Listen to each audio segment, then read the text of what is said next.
Shalom, selamat malam saudara-saudari terkasih. Bersama saya Silviana. Renungan pada malam ini dari Pendeta Dr. Erastus Sabdono yang berjudul Tidak Otomatis. Hidup kita akan berubah jika arah hidup kita dalam arah hidup yang benar. Dan arah hidup kita haruslah satu, Tuhan.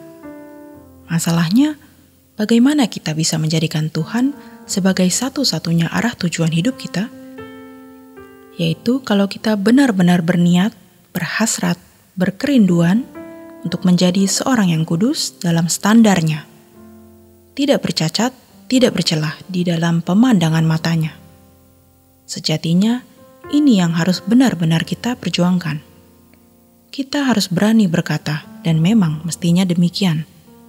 Apapun yang terjadi di dalam hidupku, yang penting aku menjadi seorang saleh di mata Allah. Menjadi seorang yang kudus menurut ukuran Tuhan.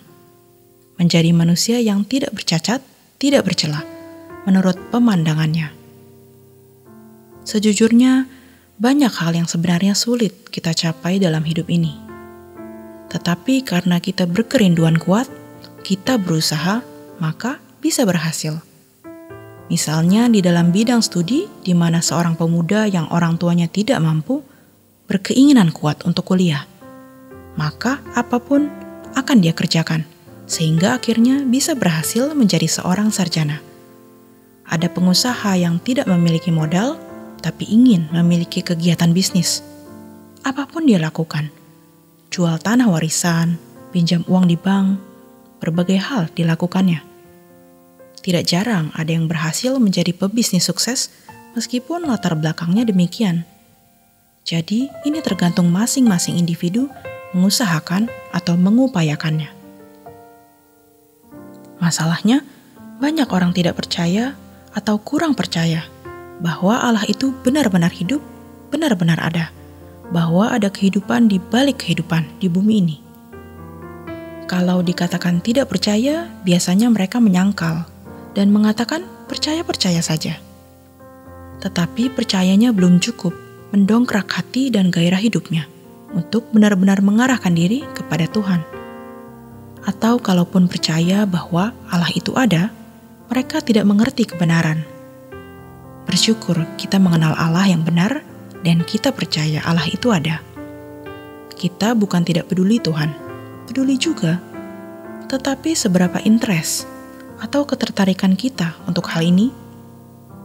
Mestinya Tuhan menjadi satu-satunya tujuan hidup. Seandainya Adam dan Hawa tidak jatuh dalam dosa, otomatis semua keturunannya akan memusatkan hidupnya pada Allah. Manusia bisa menikmati ciptaan Allah dengan sempurna. Artinya bisa menikmati apa yang Allah ciptakan untuk manusia secara maksimal. Karena selain manusia memiliki persekutuan dengan Allah, karakternya juga tidak rusak, sehingga manusia bisa saling berfellowship dan mengasihi. Manusia akan tergiring untuk menjadikan Tuhan segalanya. Tetapi berhubung manusia telah jatuh dalam dosa dan kuasa kegelapan terus bermanuver, berusaha menyeret sebanyak mungkin orang masuk dalam persekutuan dengan kuasa gelap tersebut, maka tidak bisa tidak. Kita harus mengarahkan diri kita hanya pada Tuhan, dan ini tidak terjadi secara otomatis. Apakah kita diberi 5, 10, 20, atau 100 dalam hal berkat jasmani? Itu hal yang tidak penting. Apakah kita difasilitasi Tuhan dengan berkat-berkat materi atau tidak? Itu juga tidak penting. Tujuan kita hanyalah Tuhan. Karena bumi yang terlaknat dan terkutuk ini tidak mungkin kita bisa nikmati secara ideal. Selain persekutuan kita dengan Tuhan belum ideal, karakter kita juga belum sempurna. Begitu pula dengan hubungan antar sesama yang pada umumnya rusak. Jadi kita sejatinya hanya menantikan langit baru, bumi baru. Maka prinsip hidup kita hanya satu. Seperti yang dikatakan oleh Paulus, asal ada makanan dan pakaian, cukup. 1 Timotius 6 ayat 8. Di ayat sebelumnya dikatakan, Memang ibadah itu kalau disertai rasa cukup memberikan keuntungan besar. Kita harus merasa cukup. Jadi tidak ada target. Yang penting hidup bisa dijalani. Sebab kita tidak membawa sesuatu apa ke dalam dunia dan kita pun tidak dapat membawa apa-apa keluar.